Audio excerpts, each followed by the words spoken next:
Hey guys, what is up? Welcome back to my channel. If you're new here, welcome. My name is Kayla, also known as Thrifty Mom of Two here on this YouTube channel.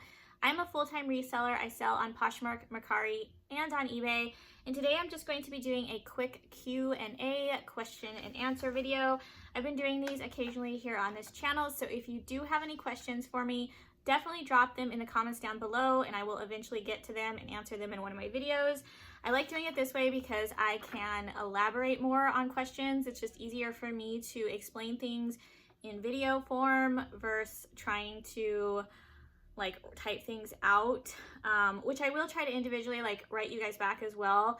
But I think, yeah, it's just, I can get better answers if I'm able to elaborate a little bit more on each topic. So I do have 5 questions that I have yet to answer. I just kind of go back through my comments and pick some. I try to go in order. So if I haven't got to your question yet, hopefully I will soon.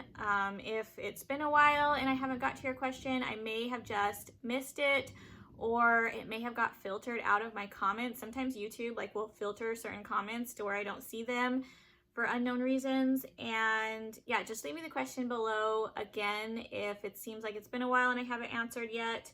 But yeah, so I picked 5 questions for this video, so we're just gonna go ahead and jump right in. The first question says, how do you know what Nikes are a good buy? You just look up comps. I never see style names on them. Do you have to look up the numbers inside every time? So I think this is just kind of one of those things that you get better with at time if that's going to be your specialty. So for me, selling shoes has slowly become like my specialty, I would say. It's something that I'm becoming better and better at and just more knowledgeable in that category. So I have sold quite a few pairs of Nikes. I'm pretty familiar with a lot of the popular styles. So when I do see certain styles, a lot of times I do recognize them, and because I've sold them before or whatever it is, I know they're a good pickup without looking up the exact style on them. But there are definitely certain ones that I still look up and still check comps on all of the time. The one nice thing about Nikes in particular is that there is a style code on the inside size tag on every single pair. So they are super, super easy to check comps on. I'll post a picture on the screen of one of the photos that I took on a pair of Nikes I've sold, and I'll just kind of highlight the style number. It's usually some letters, numbers, and then a dash with a 3-digit number followed by the dash. So that's always the style number. You can quickly pop that into Google and that pair of shoes will pop right up. It's so easy and so quick to check comps. I can usually check comps within like a minute or two. So that's definitely something I recommend doing if you're not familiar with them.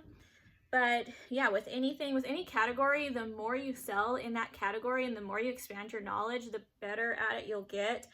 And I think that that's just kind of how it's been for me. Question number 2, it says, great video. Thank you. I don't remember what video this question was on, but thank you. What do you use to clean your Vans? So I sell a lot of Vans and I use the same products to clean pretty much all of my shoes. I may do a whole video on how I clean like different styles of shoes and my cleaning products. If you guys would like to see that, let me know in the comments down below and I can make a video like that. But for Vans specifically, because most of the time the upper part of Vans is canvas and I don't like cleaning canvas, I won't pick them up if the upper part is dirty. Most of the times, if the upper part is dirty or stained, I leave them behind. But if the upper part is clean and it's just the white rubber on the soles that needs to be cleaned, I use rubbing alcohol, or you can use Goo Gone, but I primarily just use rubbing alcohol and a little cloth. And you can easily wipe scuffs and just other things off of those white soles and make them really, really clean again, which is nice.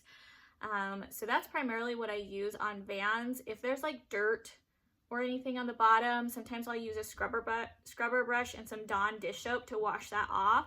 I use like a brush that has like pretty rough like bristles on it to really just kind of scrub in all the cracks. And then I also have like a little nail that I use to like pick rocks that get stuck in the cracks of the bottoms of shoes. And I just do Dawn dish soap and hot water and rinse those off, and that usually comes pretty clean. But yeah, let me know if you guys would actually like to see more on that subject. Question number 3 says, I love watching your videos. Thank you. Just wondering, is there an easier way you use to do your cross-listing? Yes, absolutely. So cross-listing used to take me forever, and I used to dread doing it until I found this cross-listing service, which is actually called Vendoo. I do have an affiliate link, which I'll link down below if you're interested in signing up. You do get a discount, and then I also get a small kickback. Someone who did use my code actually wrote me and said they didn't end up getting the discount, and the only thing I could think of when I looked more into it and was reading the rules was that it says you have to sign up on the same device that you clicked on the link. Like, you can't copy the link or retype it in on a different device. So if you click on the link through your phone, you have to sign up through your phone, or if you click on it through the computer, you have to sign up on that exact same device when you click the link, or you won't get the discount. That's the only thing that it said, so I'm not sure why that happened, but you're supposed to get, I think, like a 20 or 25% discount off your first month. It is a monthly subscription service. There are different plans that you can use based off of your needs and kind of how many items you're cross-listing a month. So, you know, there are cheaper plans and then more expensive plans, but it is 100% worth it. It's very, very affordable. And if you're actually cross-listing, you'll quickly make your money back that month. Okay, sorry about that. There was like a really loud car alarm going off outside my apartment. But what was I saying? Cross-listing, yeah, so definitely check out Vendoo. I absolutely love it. It puts all of your information, photos, title, description, everything in one place, and it kind of copies and pastes everything for you, and it just makes the task for me a lot quicker, and then just a lot less like thinking involved. I can easily like cross-list while I'm watching like my favorite Netflix shows, and just stuff like that, because it's just everything's so easy and laid out for you. Okay, question number 4. What platforms do you suggest to sell on when just starting? So this is actually a kind of a tough question to answer, but I'll give you kind of some rough ideas to think about. I would suggest, if you're just starting reselling, to pick one platform only before you branch onto multiples, just to make sure you get the hang of what you're doing, the shipping process, the listing process, and that way you can put all of your focus on just learning that one platform and then branch out.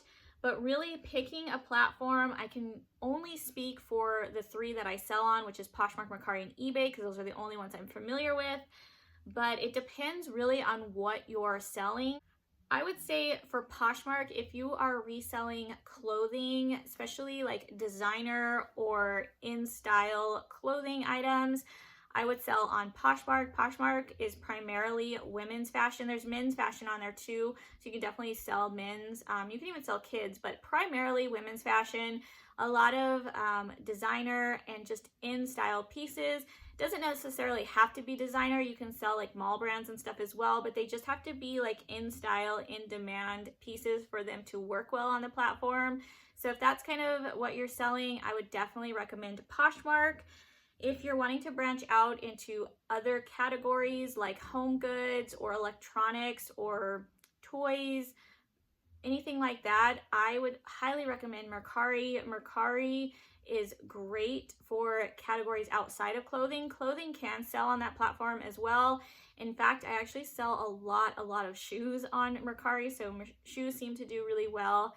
But I know they have a huge following for like electronics and hard goods and all of their other categories. Plus, the platform is super user friendly, so it's very, very easy to use, which is why I would suggest starting there if you're wanting to branch out into those categories.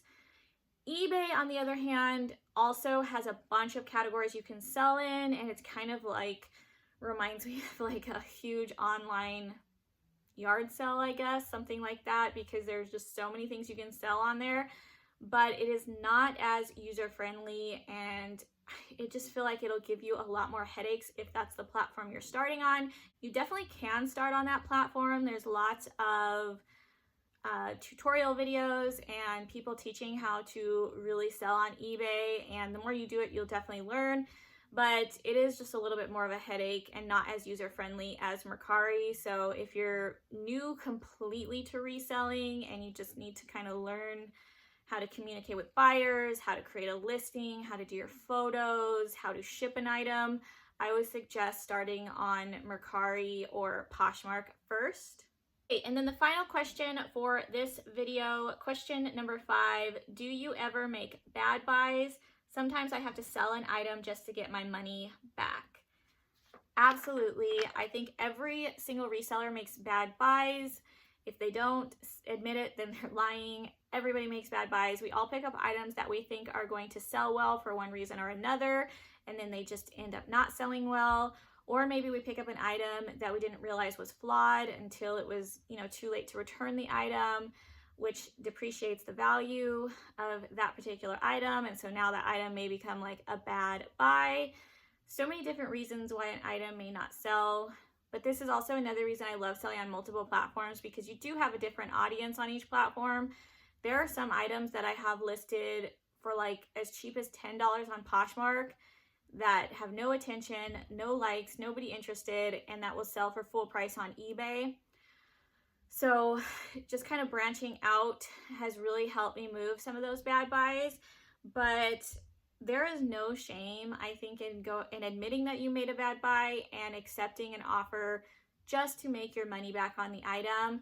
That way you're at least not losing money, and you can use that money to reinvest into better inventory the next time. In fact, today I accepted an offer on Poshmark, an $8 offer, you guys, which I never sell things. I mean, I shouldn't say never, but I rarely ever sell things for $8.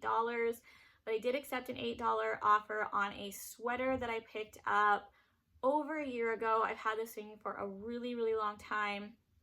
I picked it up at the bins, at the Goodwill bins, so I did only pay $2 for it.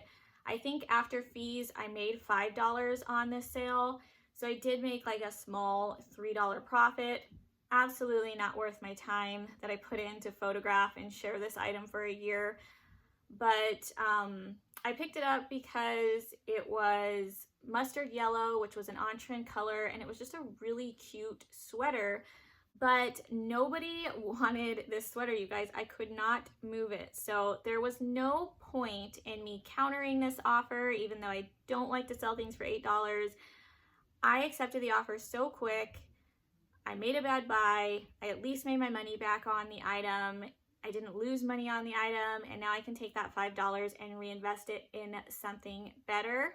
Another option you guys can try to get rid of old inventory, stuff that won't sell.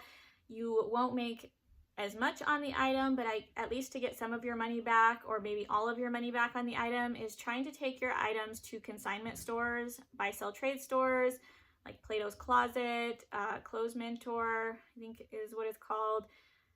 There's a bunch of different ones you can look in your area and see if they will accept any of those items, just to kind of recoup some of your money. Okay, so that is it for this video. I hope you enjoyed this quick Q&A video. Again, don't forget to leave your questions down in the comment section below. I will try to get to them in one of my future Q&A videos. I hope you guys are having a great day. Don't forget to give this video a thumbs up on your way out. It really helps me out here on YouTube. Make sure you subscribe to this channel if you do enjoy reseller related content. Hit that little bell notification down below so you don't miss my future uploads. And I will see you guys in my next video. Bye guys.